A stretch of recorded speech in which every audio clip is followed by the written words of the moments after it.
वट सावित्री व्रत 2025 कब है? 26 या 27 मई।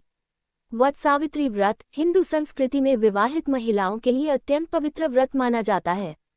यह व्रत हर साल ज्येष्ठ मास की अमावस्या तिथि को मनाया जाता है।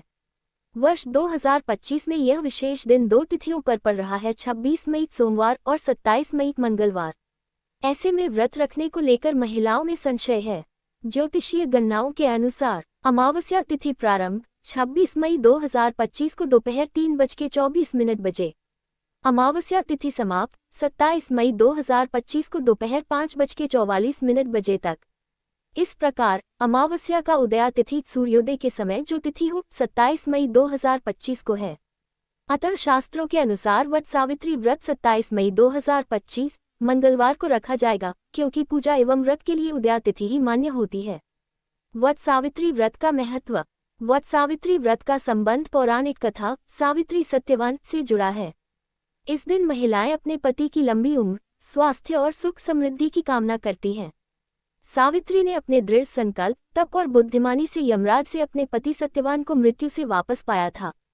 तभी से इस दिन वट वृक्ष बरगद का पेड़ की पूजा करके सौभाग्यवती स्त्रियां अपने पति की लंबी आयु की कामना करती हैं। वट सावित्री व्रत 2025 की पूजा विधि संपूर्ण जानकारी। 1. व्रत की तैयारी। व्रत रखने वाली महिलाएं सूर्योदय से पूर्व उठें, स्नान करके स्वच्छ वस्त्र पहने, प्रायः लाल, पीले या सुहाग के रंग के वस्त्र पहनने की परंपरा है। सुहाग की सभी वस्तुएं जैसे चूड़ी, बिंदी, सिंदूर, बिछुआ आदि धारण करें। दिन भर निर्जला व्रत बिना जल ग्रहण किए रखना इस व्रत का नियम है, परंतु स्वास्थ्य के अनुसार फलाहार या जल ग्रहण भी किया जा सकता है। 2. पूजा सामग्री। पूजन के लिए वट वृक्ष बरगद का पेड़ का चयन करें। अगर पास में पेड़ न हो तो घर में वट वृक्ष की तस्वीर या मिट्टी से बना वृक्ष रखकर भी पूजा की जा सकती है। रोली, चावल, मौली के अलावा फूल, फल, अगरबत्ती, दिया, मिठाई, भीगे चने या गेहूं, 1 लोटा जल, नई लाल चुनरी, ब्रह्मा विष्णु महेश की मूर्ति यदि उपलब्ध हो, 7 प्रकार के अनाज, सावित्री और सत्यवान की मूर्ति या चित्र। 3. पूजन विधि। वट वृक्ष की पूजा। वट वृक्ष के नीचे बैठकर सबसे पहले जमीन को साफ कर चौक पूरें। वृक्ष को जल चढ़ाएं और मौली धागा पेड़ के चारों ओर 7, 11 या 21 बार परिक्रमा करते हुए लपेटें। वृक्ष पर फूल, चावल, सिंदूर और हल्दी अर्पित करें। लाल चुनरी पेड़ पर अर्पित करें और दीपक जलाएं। सावित्री सत्यवान की पूजा। उनकी प्रतिमा या चित्र पर सिंदूर, चावल, फूल चढ़ाएं। व्रत कथा सुने या पढ़े या पंडित से सुने। बिना कथा सुने व्रत अधूरा माना जाता है। 4. व्रत कथा संक्षिप्त रूप। राजा अश्वपति की पुत्री सावित्री ने तपस्वी सत्यवान से विवाह किया, लेकिन सत्यवान अल्पायु था। फिर भी सावित्री ने उसे वर रूप में स्वीकार किया और विवाह के बाद सत्यवान को लेकर वन में रहने लगी। जब यमराज सत्यवान के प्राण लेने आए तो सावित्री ने दृढ़ता, चतुराई और धर्म चर्चा के द्वारा यमराज को प्रसन्न कर लिया और 3 वरदान मांगे। उसके ससुर का खोया हुआ राज्य वापस मिले, वह 100 पुत्रों की जननी बने, सत्यवान को जीवनदान मिले। तीसरा वरदान यमराज ने विवश होकर देना पड़ा। इसी कथा को प्रतीक रूप में व्रत के दिन महिलाएं अपने पति के लिए करती हैं। 5. दिन भर के नियम। महिलाएं पूरे दिन व्रत रखती हैं, कुछ निर्जला व्रत करती हैं और कुछ फलाहार लेती हैं। इस दिन पति की सेवा करना पुण्यकारी माना जाता है। संध्या के समय फिर से वट वृक्ष के नीचे दीपक जलाकर आरती करें और प्रणाम करें।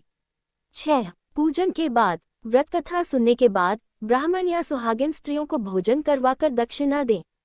कुछ महिलाएं अगले दिन व्रत खोलती हैं, जबकि कई उसी दिन सूर्यास्त के बाद व्रत समाप्त करती हैं। वट सावित्री व्रत में महिलाएं एक गलती करने से बचें। प्रमुख गलती। व्रत के दिन वट वृक्ष की परिक्रमा उल्टी दिशा में करना। वट वृक्ष की पूजा करते समय महिलाएं एक आम गलती करती हैं, वह है वृक्ष की परिक्रमा उल्टी दिशा में करना, वामावर्त। शास्त्रों के अनुसार पूजा की परिक्रमा सदैव दक्षिणावर्त, दक्षिण दिशा से दाईं ओर घूमते हुए करनी चाहिए। उल्टी परिक्रमा को अशुभ माना जाता है और यह व्रत के प्रभाव को नष्ट भी कर सकती है। इसलिए महिलाएं विशेष ध्यान रखें कि वट वृक्ष की परिक्रमा सही दिशा में करें। घड़ी की दिशा में परिक्रमा के समय मौली का अलावा सावधानी से लपेटें ताकि वह उलझे नहीं। परिक्रमा करते समय मन में अपने पति के लिए शुभकामनाएं करें। वट सावित्री व्रत से जुड़ी कुछ विशेष बातें। व्रत के दिन काले, सफेद या नीले कपड़े पहनने से बचें। सुहाग के रंग जैसे लाल, गुलाबी, पीला या नारंगी श्रेष्ठ माने जाते हैं। गर्भवती महिलाएं भी यह व्रत कर सकती हैं, लेकिन उन्हें निर्जल व्रत नहीं रखना चाहिए। फलाहार से व्रत करें और सावधानी रखें। यदि वट वृक्ष उपलब्ध न हो तो मिट्टी का पेड़ बनाकर उसकी भी विधिपूर्वक पूजा की जा सकती है। निष्कर्ष, वट सावित्री व्रत सिर्फ एक धार्मिक परंपरा नहीं है, बल्कि एक स्त्री के त्याग, प्रेम, धैर्य और समर्पण की प्रतीक परंपरा है। यह व्रत भारतीय संस्कृति में नारी शक्ति और उसके अटल संकल्प का प्रतीक भी है। 2025 में यह व्रत 27 मई मंगलवार को मनाया जाएगा। महिलाएं इस दिन सही विधि और भावना से व्रत करें और बताए गए नियमों और एक विशेष गलती से बचते हुए पूजा करें तो व्रत का पूर्ण फल प्राप्त होगा।